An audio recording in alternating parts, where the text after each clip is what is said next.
Hello दोस्तों, तो आपका स्वागत है वसीम की पाठशाला में। आज हम लोग करेंगे इंडियन पॉलिटी का वन लाइनर। क्लास नंबर 5 है ये, ठीक है। और 4 नंबर तक हो चुका है। जो जो क्लास नहीं देखे होंगे वो जाके देख लें, प्लेलिस्ट में वीडियो पड़ा हुआ है। बहुत ही इंपॉर्टेंट क्वेश्चन है रेलवे और एसएससी के लिए, इसलिए आप लोग ज़रूर देखें। इसके बाद हम लोग पॉलिटी के बाद हम लोग स्टार्ट करेंगे हिस्ट्री।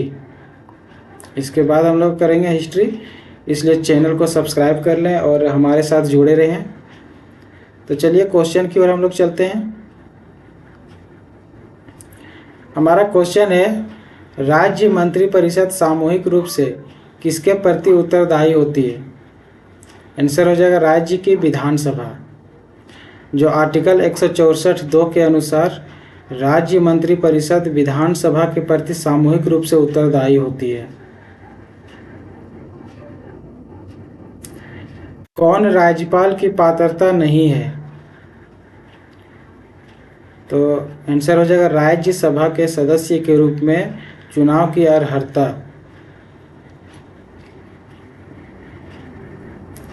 राज्यपाल को राज्यसभा का सदस्य बनने की पात्रता नहीं चाहिए।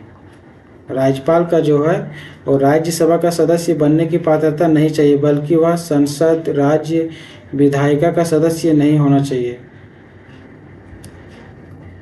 राज्यपाल बनने के लिए न्यूनतम आयु क्या है? आंसर हो जाएगा 35 वर्ष। आर्टिकल 157 के अनुसार राज्यपाल बनने के लिए न्यूनतम आयु 35 वर्ष निर्धारित है। राज्य के गवर्नर की नियुक्ति कौन करता है? आंसर हो जाएगा राष्ट्रपति। राष्ट्रपति जो है राज्यपाल की नियुक्ति करता है और वह राष्ट्रपति के प्रसाद पर्यंत पद धारण करता है। केंद्र शासित प्रदेश के प्रशासनिक प्रमुख को क्या कहते हैं? इसको उपराज्यपाल कहते हैं।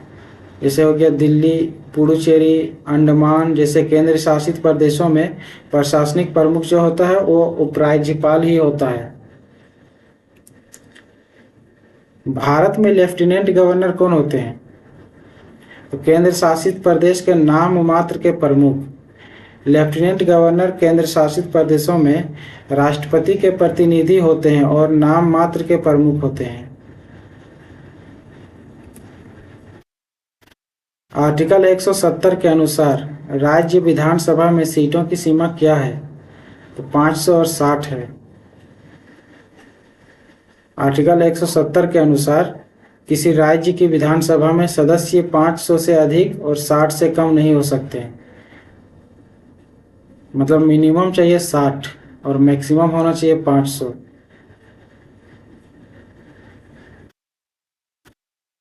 सबसे लंबे समय तक सेवा देने वाले मुख्यमंत्री कौन है? आंसर हो जाएगा पवन कुमार चामलिंग। और पवन कुमार चामलिंग ने सिक्किम में लगातार 25 वर्षों तक मुख्यमंत्री पद पर सेवा दी, जो 1994 से लेकर 2019 तक था।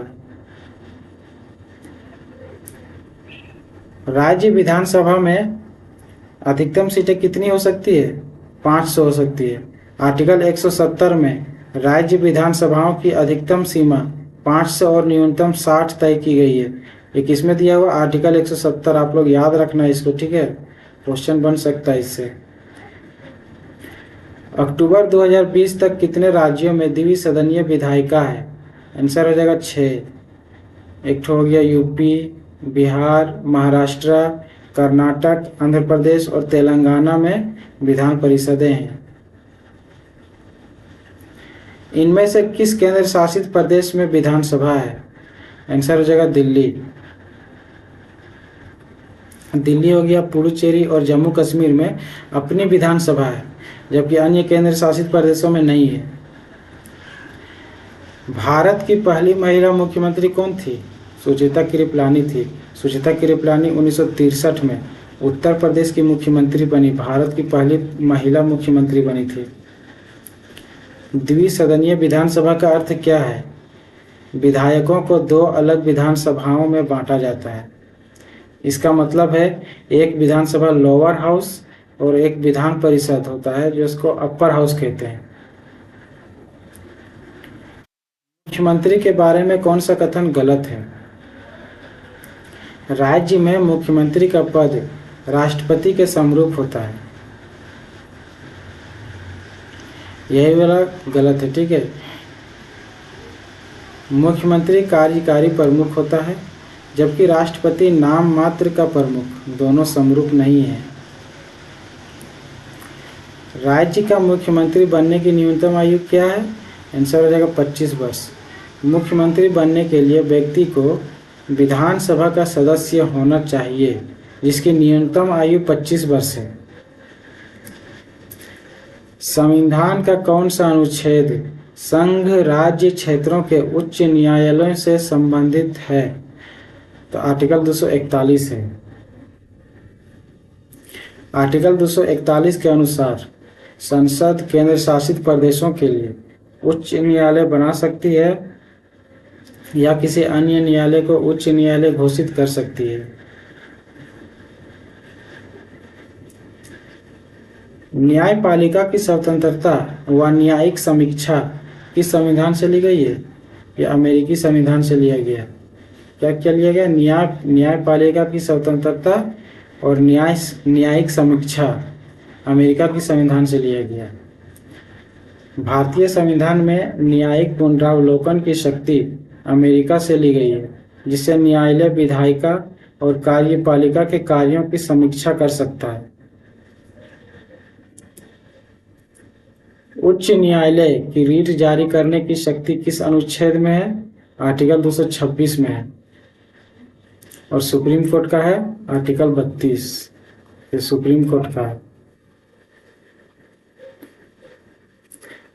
और आर्टिकल 32 को भीमराव अंबेडकर ने संविधान का आत्मा कहा है। तो आर्टिकल 226 जो है उच्च न्यायालय यानी कि हाई कोर्ट को रीट जारी करने की शक्ति देता है, जो मौलिक और अन्य कानूनी अधिकारों की रक्षा के लिए होती है। उच्च न्यायालय के न्यायाधीशों की शपथ संबंधित अनुच्छेद कौन सा है? तो आर्टिकल 219 है। आर्टिकल 219 के अंतर्गत उच्च न्यायालय के न्यायाधीश शपथ या प्रतिज्ञान लेते हैं। सुप्रीम कोर्ट के न्यायाधीशों की सेवानिवृत्ति की आयु क्या है? तो 65 वर्ष। याद रखना आप लोग। सुप्रीम कोर्ट यानी कि उच्चतम न्यायालय के न्यायाधीश 65 वर्ष की आयु में सेवानिवृत्त होते हैं। यह आर्टिकल 124 में उल्लेखित है।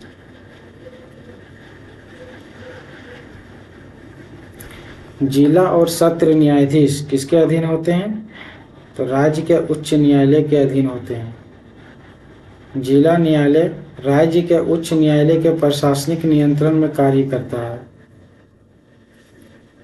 रंजन गोगोई से पहले भारत के CJI chief justice of India कौन थे? तो दीपक मिश्रा था।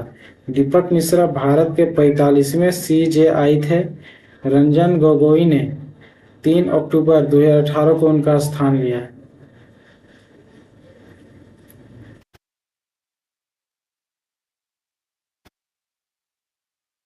सुप्रीम कोर्ट का आदर्श वाक्य क्या है? तो यतो धर्मस्ततो जया। ये सुप्रीम कोर्ट का आदर्श वाक्य है, यतो धर्मस्ततो जया। इसका अर्थ होता है जहां धर्म है वहां विजय है। यह महाभारत से लिया गया है। सुप्रीम कोर्ट की पहली महिला जज कौन थी? एम फातिमा बीबी थी। 1989 में एम फातिमा बीबी सुप्रीम कोर्ट की पहली महिला न्यायाधीश बनी थी। कब बनी थी? 1989। भारतीय संविधान द्वारा न्यायपालिका से संबंधित कौन सी विशेषता है? न्यायिक स्वतंत्रता है। भारतीय संविधान न्यायपालिका को कार्यपालिका और विधायिका से स्वतंत्र रखता है ताकि वह निष्पक्ष निर्णय दे सके। मद्रास में उच्चतम न्यायालय यानी कि सुप्रीम कोर्ट की स्थापना किस वर्ष हुई थी? 1800 में हुआ था।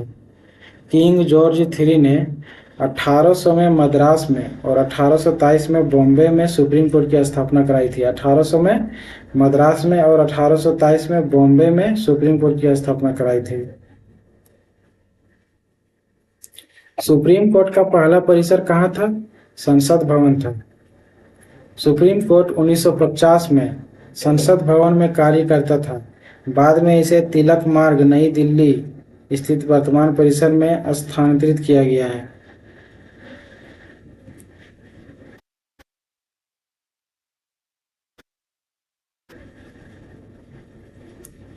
नवीनतम उच्च न्यायालय 2020 कहाँ स्थापित किया गया? अमरावती में किया गया। आंध्र प्रदेश का उच्च न्यायालय 2019 में अमरावती में स्थापित हुआ। यह बंटवारे के बाद बना अलग उच्च न्यायालय है।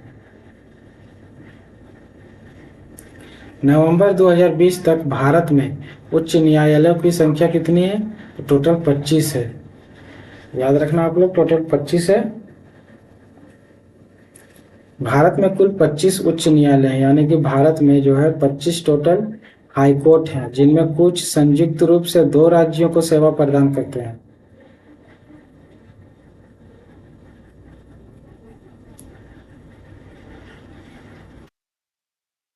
सुप्रीम कोर्ट के मुख्य न्यायाधीश की नियुक्ति कौन करता है? तो राष्ट्रपति करता है। राष्ट्रपति जो है मुख्य न्यायाधीश और अन्य सुप्रीम कोर्ट न्यायाधीशों की नियुक्ति करता है। सीजेआई की नियुक्ति वरिष्ठता पर आधारित होती है। भारत के 46वें मुख्य न्यायाधीश कौन थे? तो न्यायमूर्ति रंजन गोगोई थे।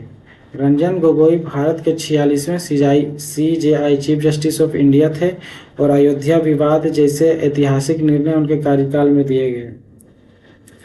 राष्ट्रपति और उपराष्ट्रपति दोनों के पद रिक्त होने पर कौन कार्यभार संभालता है? आंसर हो जाएगा भारत के मुख्य न्यायाधीश। अगर राष्ट्रपति और उपराष्ट्रपति दोनों अनुपस्थित हों तो चीफ जस्टिस ऑफ इंडिया या उनकी उपस्थिति में सुप्रीम कोर्ट की वरिष्ठ न्यायाधीश कार्यवाहक राष्ट्रपति बनते हैं। भारत का सर्वोच्च न्यायालय किस दिन अस्तित्व में आया? 28 जनवरी 1950 को आया था। 26 जनवरी को संविधान लागू हुआ और 28 जनवरी 1950 को सुप्रीम कोर्ट का उद्घाटन हुआ।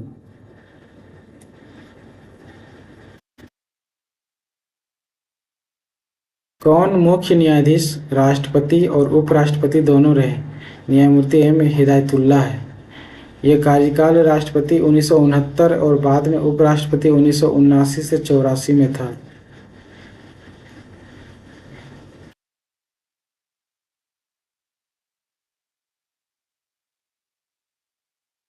उच्च न्यायपालिका की पहली मुस्लिम महिला न्यायाधीश कौन थी?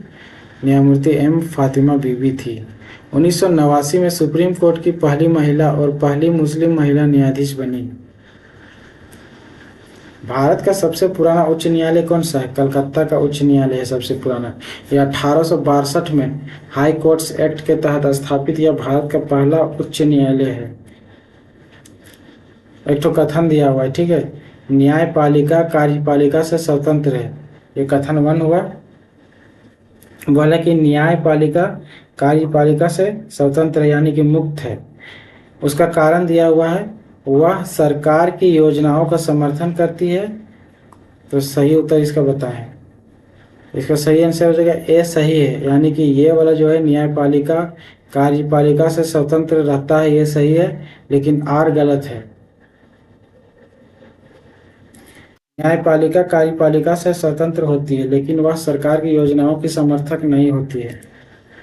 सुप्रीम कोर्ट संशोधन 2008 के अनुसार अधिकतम कितने न्यायाधीश हो सकते हैं सीजेआई को छोड़कर? 30।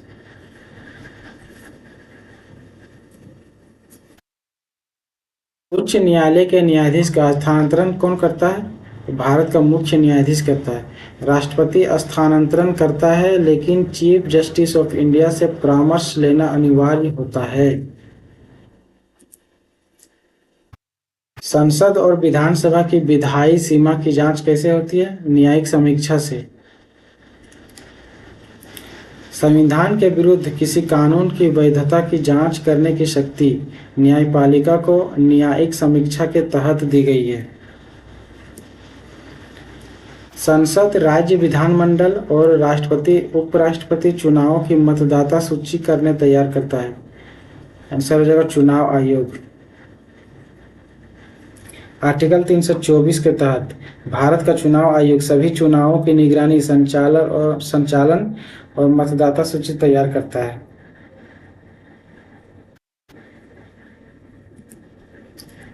नगर पालिका सदस्य बनने की न्यूनतम आयु क्या है? 21 वर्ष है। आर्टिकल 243 भी आर्टिकल 243 भी के अनुसार नगर पालिका सदस्य बनने हेतु न्यूनतम आयु वर्ष 21 साल होना चाहिए।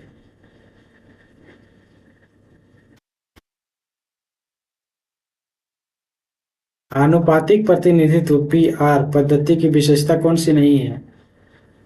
आंसर हो जाएगा मतदाता उम्मीदवार को वोट देते हैं। मतदाता जो है उम्मीदवार को वोट देते हैं। पीआर पद्धति में मतदाता उम्मीदवार नहीं बल्कि राजनीतिक पार्टी को वोट देते हैं। राज्य चुनाव आयुक्त की नियुक्ति कौन करता है? तो राज्यपाल करता है। आर्टिकल 243 के अनुसार राज्यपाल राज्य चुनाव आयुक्त की नियुक्ति करता है। मुख्य चुनाव आयुक्त और अन्य चुनाव आयुक्तों की नियुक्ति कौन करता है? राष्ट्रपति करता है। चुनाव आयोग के सभी आयुक्तों की नियुक्ति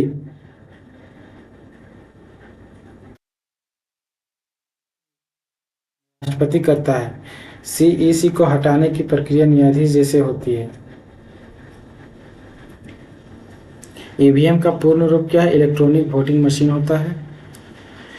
भारत में मतदान की न्यूनतम आयु कितनी है? तो 18 साल हो जाएगा। और ये कौन सा संशोधन में लागू हुआ था? 61वां संशोधन 1988 के तहत 61वां संशोधन 1988 के तहत वोटिंग की आयु 21 से घटाकर 18 वर्ष कर दी गई। भारत के पहले मुख्य चुनाव आयुक्त कौन थे? सुकुमार सेन थे। भारत के पहले मुख्य चुनाव आयुक्त कौन थे? सुकुमार सेन हो जाएगा। सुकुमार सेन ने 1950 से 1958 तक भारत के पहले सीईसी के रूप में सेवा दी।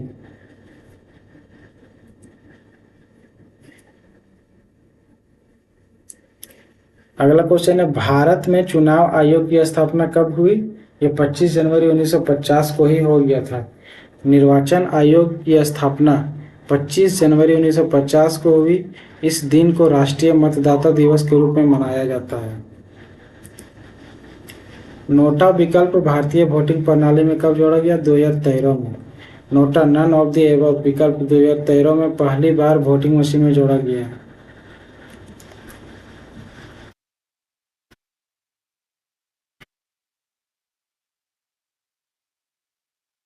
क्वेश्चन है कि भारत के मुख्य चुनाव आयुक्त का कार्यकाल कितना होता है? तो 6 वर्ष की अवधि या फिर 65 वर्ष की आयु तक जो भी पहले हो वही लागू हो जाएगा। आर्टिकल 324 कहता है कि सीईसी का कार्यकाल 6 वर्ष या 65 वर्ष की आयु तक होता है जो भी पहले हो। राजनीतिक दल चुनाव से कितने घंटे पहले घोषणा पत्र जारी नहीं कर सकते? 48 घंटे। चुनाव आयोग के नियमों के अनुसार मतदान में 48 घंटे पहले घोषणा पत्र जारी करना प्रतिबंधित है।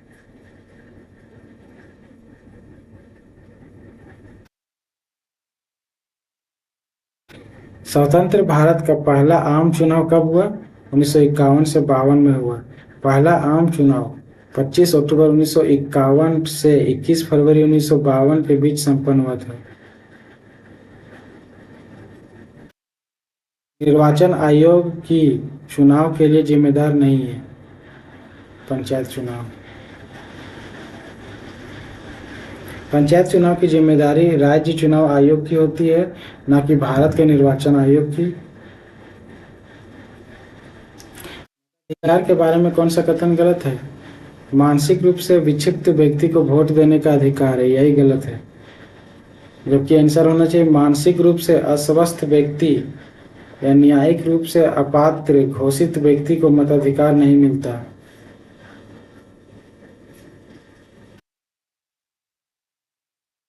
भारत के मुख्य निर्वाचन आयुक्त को पद से कौन हटा सकता है?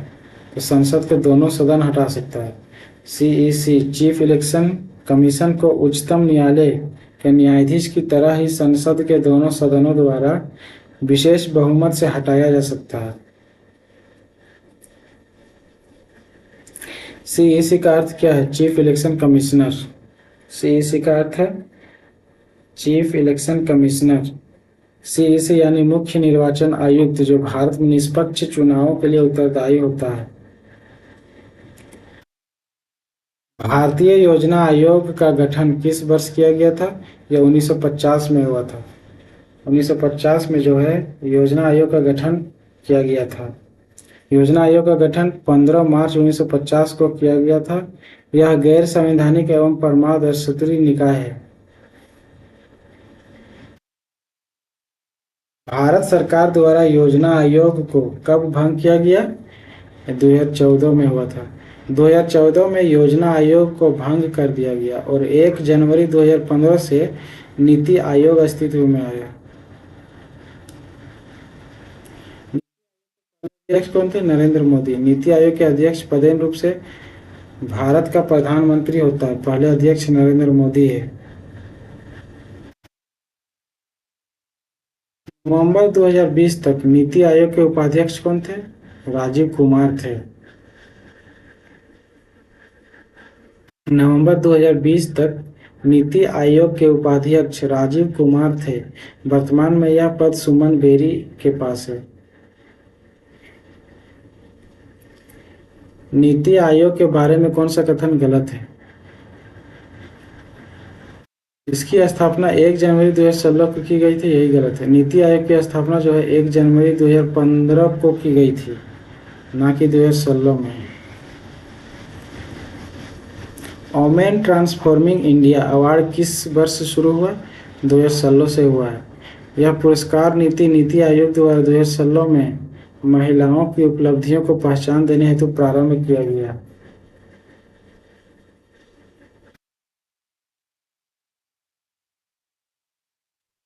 अगला क्वेश्चन है, राष्ट्रीय विकास परिषद एनडीसी का अध्यक्ष कौन होता है? तो भारत के प्रधानमंत्री होते हैं। एनडीसी का मतलब होता है नेशनल डेवलपमेंट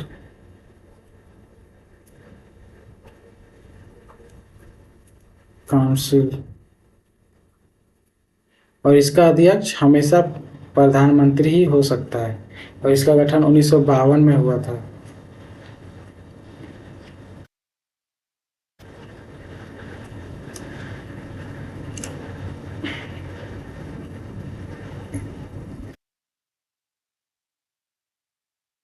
नीति आयोग का अध्यक्ष कौन होता है? प्रधानमंत्री होता है। नीति आयोग का पदेन अध्यक्ष भारत का प्रधानमंत्री होता है। 1925 में केंद्रीय विधानसभा का प्रथम निर्वाचित अध्यक्ष कौन बना था? विट्ठल भाई पटेल था। विट्ठल भाई पटेल 1925 में केंद्रीय विधानसभा का पहला निर्वाचित अध्यक्ष बने थे। वे स्वराज पार्टी के सह संस्थापक और सरदार पटेल के बड़े भाई थे। संविधान अंगीकृत किए जाने के समय इसमें कुल कितने अनुच्छेद थे? 395 हो जाएगा आंसर। भारतीय संविधान को 26 नवंबर 1949 को अंगीकृत किया गया। इसमें प्रारंभ में 395 आर्टिकल 8 395 अनुच्छेद और 8 अनुसूचियां और 22 भाग थे। स्वतंत्रता के बाद संविधान सभा के अध्यक्ष कौन थे? डॉक्टर राजेंद्र प्रसाद थे। डॉक्टर राजेंद्र प्रसाद 11 दिसंबर 1946 को संविधान सभा के प्रथम अस्थायी अध्यक्ष निर्वाचित हुए थे।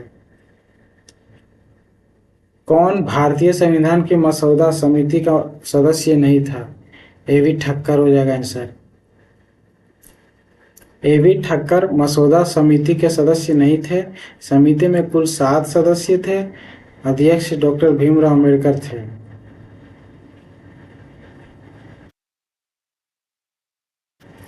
पंडित जवाहरलाल नेहरू ने उद्देश्य प्रस्ताव संविधान सभा में कब प्रस्तुत किया था?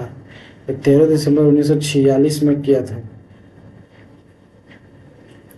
संविधान सभा में 13 दिसंबर 1946 को जवाहरलाल नेहरू ने उद्देश्य प्रस्ताव प्रस्तुत किया, जिसे संविधान निर्माण की दिशा तय हुई। भारतीय संविधान पर लगभग कितने वर्षों के विचार विमर्श के बाद हस्ताक्षर किए गए थे? आंसर हो जाएगा 3 वर्ष। संविधान और हस्ताक्षर 2 वर्ष 11 माह और 18 दिन के विचार विमर्श के बाद किए गए। प्रारूप समिति का गठन 29 अगस्त 1947 को हुआ था। स्वतंत्र भारत के प्रथम विदेश मंत्री कौन थे? जवाहरलाल नेहरू थे। स्वतंत्र भारत के पहले विदेश मंत्री जवाहरलाल नेहरू थे, वे प्रधानमंत्री भी थे।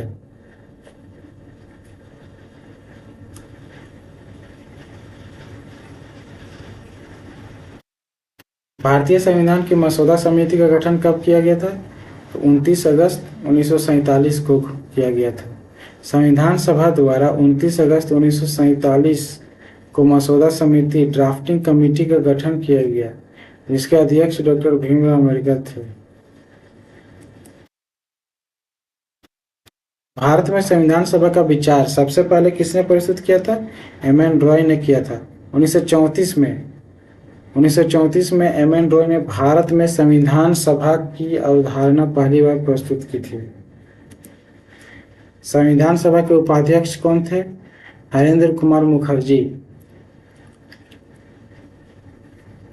डॉक्टर राजेंद्र प्रसाद संविधान सभा के अध्यक्ष और हरेंद्र कुमार मुखर्जी उपाध्यक्ष चुने गए थे।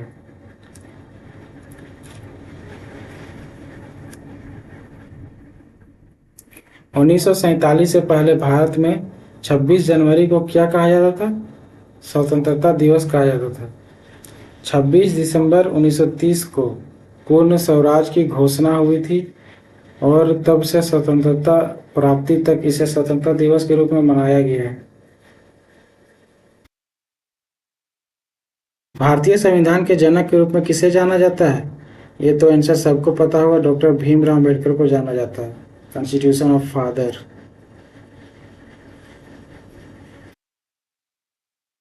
डॉक्टर अम्बेडकर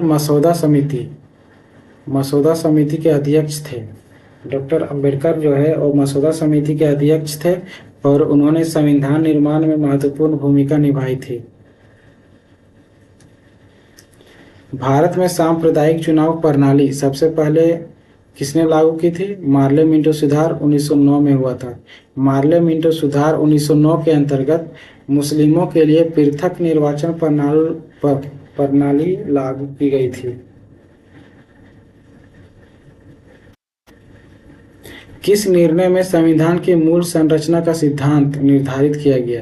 यह केशवानंद भारती केस था और ये कब हुआ था? 1973 में आया था।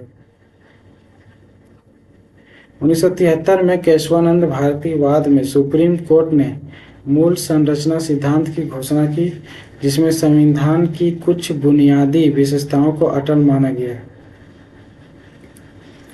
भारत की संविधान सभा की पहली बैठक कब आयोजित की गई थी? ये 9 दिसंबर 1946 को हुआ था।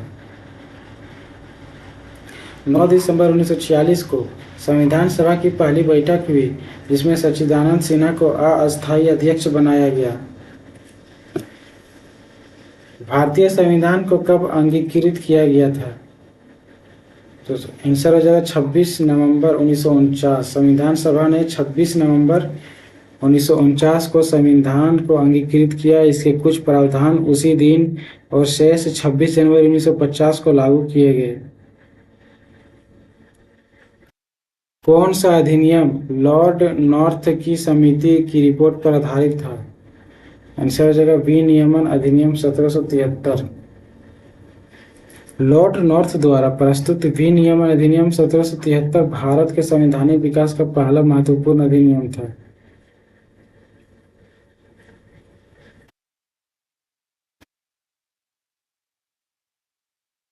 विश्व का सबसे लंबा लिखित संविधान किस देश का है? भारत का है, जिसमें आर्टिकल 395 तक है, 22 भाग और 8 अनुसूचियां थी। भारतीय संविधान की विदेशी विशेषताओं की आलोचना करते हुए मौलिक विचारों पर किसी का विशेष अधिकार नहीं, यह किसने कहा था? डॉक्टर भीमराव अम्बेडकर ने कहा था। डॉक्टर अम्बेडकर ने कहा कि मौलिक विचारों पर किसी का विशेष अधिकार नहीं होता और संविधान निर्माण में अन्य देशों से विचार लेना उचित है। भारत में संविधान दिवस कब मनाया जाता है? यह हो जाएगा 26 नवंबर। भारत में 26 नवंबर को संविधान दिवस मनाया जाता है। इसकी शुरुआत 2015 में डॉक्टर अंबेडकर की 125वीं जयंती के अवसर पर हुई। भारत का सर्वोच्च कानून क्या माना जाता है? भारतीय संविधान माना जाता है। भारतीय संविधान देश का सर्वोच्च कानून है, जिसे 26 नवंबर 1949 को अंगीकृत और 26 जनवरी 1950 से लागू किया गया। 26 जनवरी 1950 को संविधान लागू हुआ और यह दिन गणतंत्र दिवस भी है। यह क्या कारण उपयुक्त व्याख्या है? नहीं, कारण सत्य है, लेकिन यह अभिकथन की उचित व्याख्या नहीं है। इसका जो है सिर्फ कथन सही है।